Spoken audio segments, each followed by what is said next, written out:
నమస్తే friends, welcome to AP news hunt. దేశవ్యాప్తంగా వీలైనంత వేగంగా 4G సేవలు విస్తరించాలని కేంద్ర రాష్ట్ర ప్రభుత్వాలు నిర్ణయించాయి.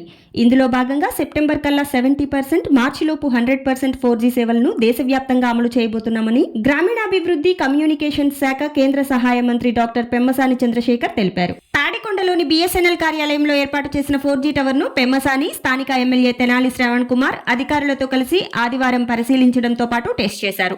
అనంతరం అక్కడ ఏర్పాటు చేసిన బేస్ బ్యాండ్ యూనిట్ ను ఆయన ప్రారంభించారు. ఆ తర్వాత ఏర్పాటు చేసిన విలేకరుల సమావేశంలో పెమ్మసాని మాట్లాడుతూ మారుమూల గ్రామాల్లోని ప్రజలు ఎక్కువ ధరలతో ఫోన్ రీఛార్జీలు చెల్లించి ఫోన్ సర్వీసులు ఉపయోగించుకోలేని పరిస్థితి ఉందన్నారు.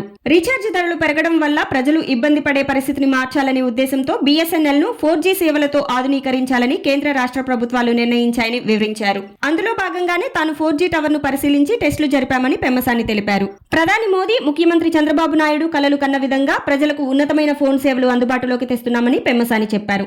ముఖ్యంగా ఏపీలో క్వాలిటీతో కూడిన 4G సేవలను అమలు చేసేందుకు ప్రయత్నిస్తున్నామని చెప్పారు. అతి తక్కువ ధరలకే ఇంటర్నెట్ సేవలను ప్రజలు వినియోగించుకోవడమే లక్ష్యంగా కేంద్రం ఈ 4G టవర్లను సిద్ధం చేస్తుందని పెమ్మసాని పేర్కొన్నారు. అనంతరం BSNL CMD Robert J Ravi, AP circle chief general manager Seshachalam మాట్లాడుతూ ఏపీలో 300 లొకేషన్లను రెడీ చేసుకుని టెస్టులు చేస్తున్నామని, 400 సెంటర్లలో టవర్లకు ఎక్విప్మెంట్ ను ఇన్స్టాల్ చేసి 4G సేవలు అందించడానికి సమాయత్వం అవుతున్నామని చెప్పారు. చూశారు కదా ఫ్రెండ్స్, ఇలాంటి విలువైన సమాచారం కోసం మన ఛానల్ ని సబ్స్క్రైబ్ చేయండి. ఈ వీడియో నచ్చితే లైక్ చేసి మీ ఫ్రెండ్స్ కి కూడా ఫార్వర్డ్ చేయండి. మీ విలువైన అభిప్రాయాలను కామెంట్స్ లో తెలియజేయండి.